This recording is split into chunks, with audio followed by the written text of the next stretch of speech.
You goddamn hobknockers! It is I, your Lord and Savior, Lord Monarch, back to you again with another Coliseum-style Wi-Fi battle. Today I am battling someone again in the Discord server. Their name is Blue. Big Bad Blue. Hey Blue. Are you from Foster's Home from Imaginary Friends? How's Mac doing? By the way, Cheese isn't your brother. He belongs to Mac's neighbor Louise. Kudos to you all if you get that reference. Anyways, so it looks like my opponent is bringing a generic-ass OU team. Well, that's fine. If you're not as creative as everybody else, I mean, whatever gets the job done, right? At least you know what the meta is. At least you did your homework. And besides, at the end of the day, what really matters is how you use it. Plus, as long as you're following Coliseum-style rules with item flaws, etc., I don't really care what you use. So whether it's generic as shit OU or something unique and creative outside of Smogon's OU radar, doesn't really matter to me. I, Lord Monarch, am down for whatever as long as it follows the Coliseum-style rules battle format. So bring it on!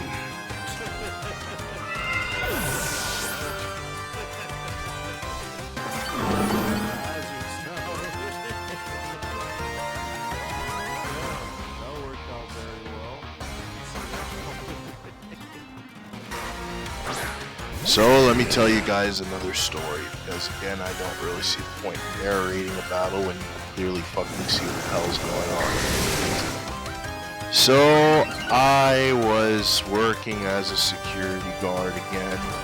This was back in 2024. I was working at a social event. This was a rave. For those of you that don't know what a rave is, it's basically a wild party. Big wild party. These parties start from till evening time all the way till the next day till 5 a.m. in the goddamn morning. Big ass parties, people drinking, taking recreational drugs, dancing, all kinds of shit, man. It's wild. So, I'm working as a security guard at the rave 2024, and good Lord Almighty, the girls there, man, the women, the gals, they are sexy as fuck, man. You name it. Gorgeous ass females, very fashionable, very erotic, dancing all over the place. We're talking, there's a fucking Asian gal there, and she's got a thick, juicy ass and some nice titties, man. It ain't just Asian bitches, man. It's fucking white bitches, black bitches, Latinas, Hindu, Indians. Maybe there were some Arabs. I didn't really see any, but anywho, you name it. It's a fucking delicious feminine fest of fucking erotic, sensual, feminine females, man, that know how to work it. And they know how to dress too, and they take good care of themselves. They're eating well, and they're in shape. They're fit. So anywho, so I'm working. Obviously, I'm getting distracted by the beauties around me. So anywho, while I'm working, one of my co-workers, so he's this tall, dark-skinned like dude with dreads. I don't think he's West Indian, but a whole bunch of gorgeous ass girls start approaching the dude because again, he's tall, he's muscular, he's got dreads. They think he's Jamaican, and they're just flirting with him. So they think he's Jamaican, they're flirting with him.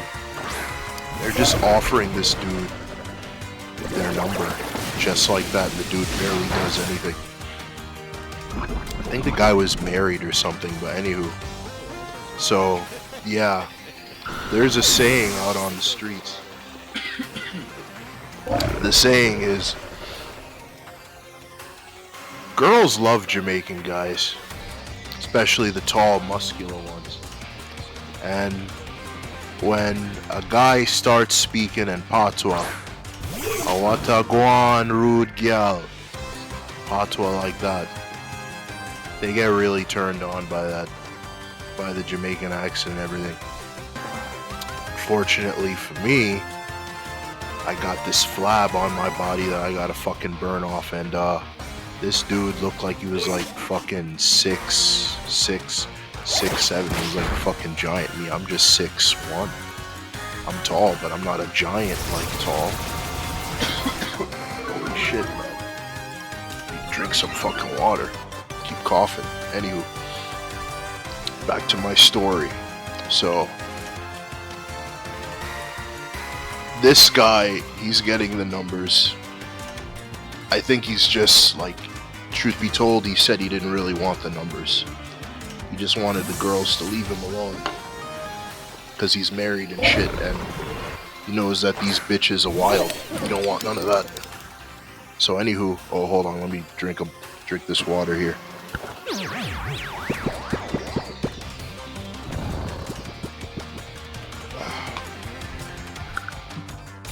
So anywho,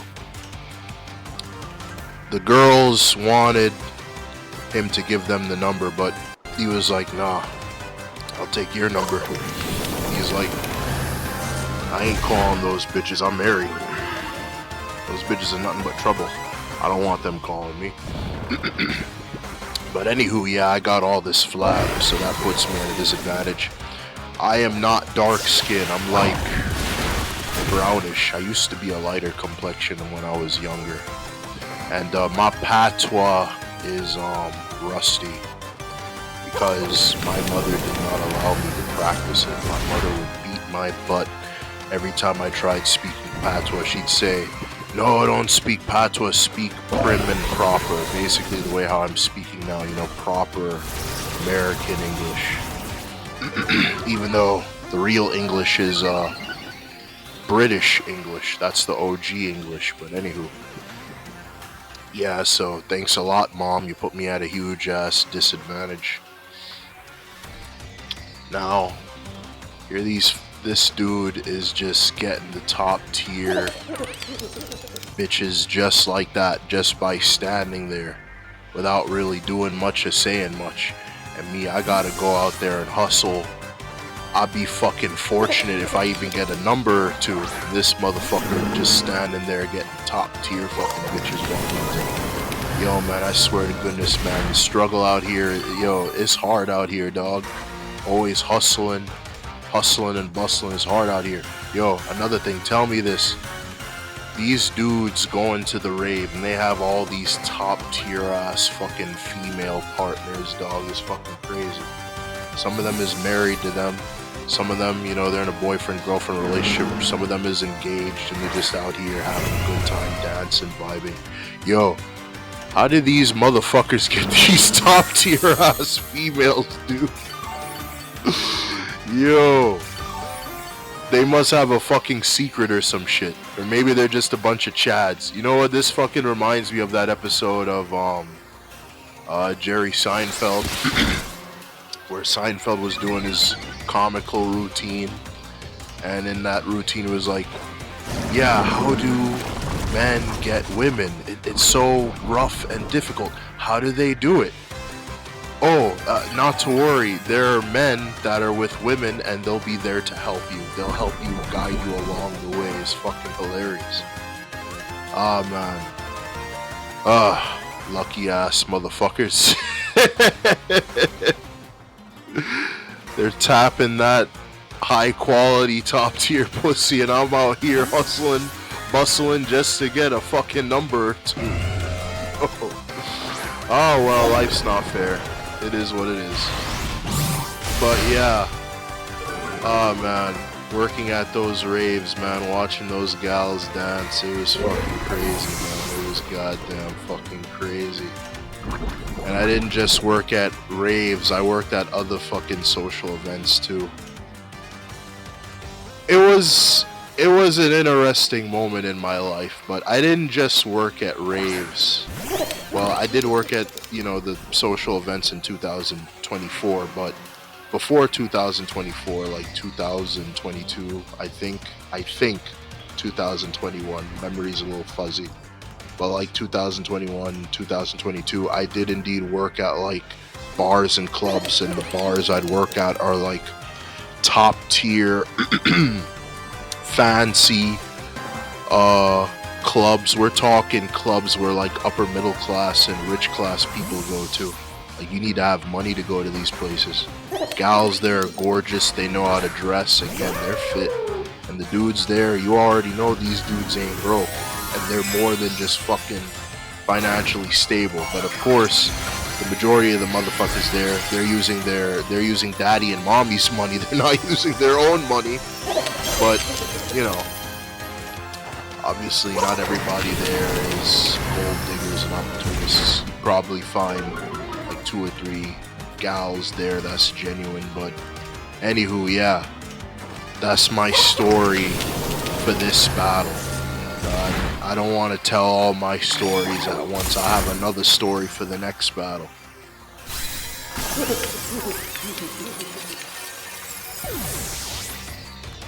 Well, isn't that ironic?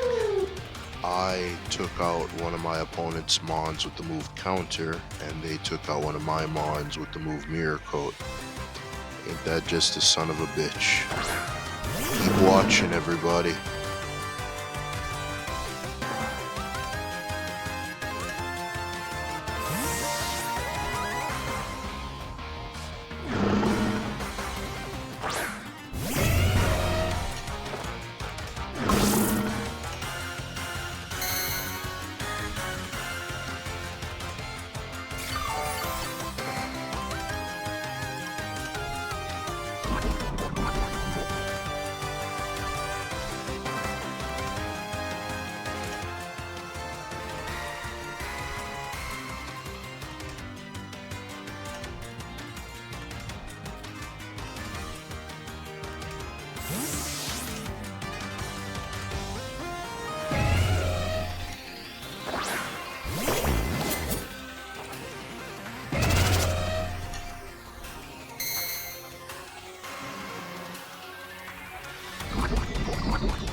You know, it's really crazy how at the beginning of the match I had the momentum and now I'm losing the momentum. It just goes to show that in a battle you really have no idea how things are going to play out until you see it through to the bitter end.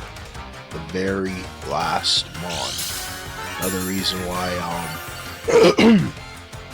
the 20-minute timer just doesn't do it for me. I mean, the 20-minute timer is not a hindrance in this match.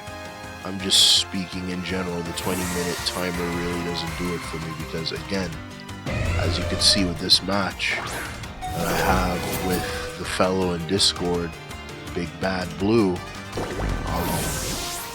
anything could happen in a battle. You could have the momentum at one point in time, and then whether a misplay or your opponent is in deep focus and they make a certain move and they just play very well, or maybe their team was just superior to yours, whatever the reason is, whatever the case is, you just never really know what's going to happen in a battle. And this isn't just about hacks. This is just, you just really have no idea. I mean, hacks is also a factor, but you just have no idea what's going to happen in a battle. That's why you got to see it through to the end. You just got to see it through to the end. So, you know, kudos to my opponent for being able to do that huge turnaround and get the jump on me. Just goes to show that they know what they're doing. Even if they are using a generic ass OU team, you know, they still know what they're doing. You know, it's still it's still recommended that you do your homework and you find out, you know, what's the commonly thing being used. And then even if you did do your homework, you still need to know how to actually use it. So again, kudos to my opponent for putting up quite a fight. Keep watching.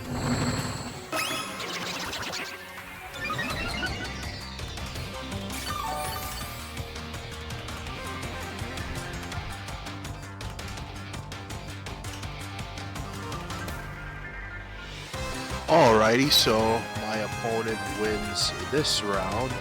Let's see what goes down in round 2. Keep watching. Right back.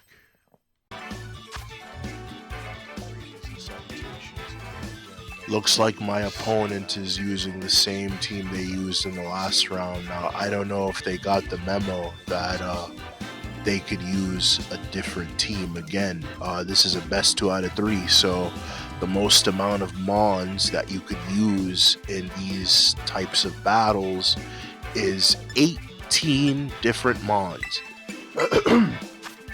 I repeat, in these best 2 out of 3 battles, the most different kinds of mons that you could use are 18, meaning you can use a total of 3 different teams if you want.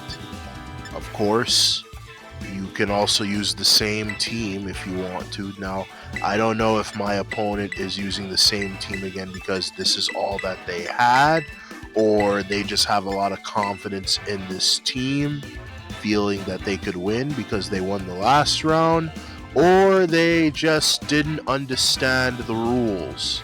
So, my opponent will more likely be in the comments. So, when the video comes out and you're hearing me speak, feel free to let me know in the comments. Did you use this team again because you just didn't understand the rules, or you didn't properly read it? Or did you use this team because this is all you had for this style of battling? Or did you use this team because you just had a lot of confidence in it because you won the first round? I'd love to hear what it is you have to say. I would love to know your thought process.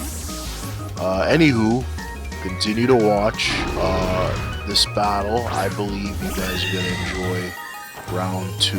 It's pretty exciting, a lot of interesting plays. Sit back, relax, and enjoy the show.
So yeah,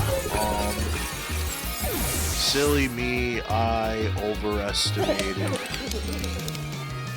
power of my Iron Leaves' side blade, and I underestimated Dango's bulk. Furthermore, I think I should have just sent my electric mon to get up the electric terrain.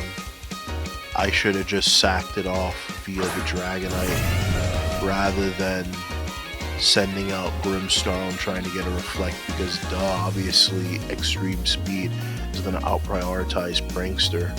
Wasn't really thinking properly. I thought Grimmsnarl could have handled the two extreme speeds, but I was mistaken. I really should have just sacked off the electric mon. Oh well, it is what it is.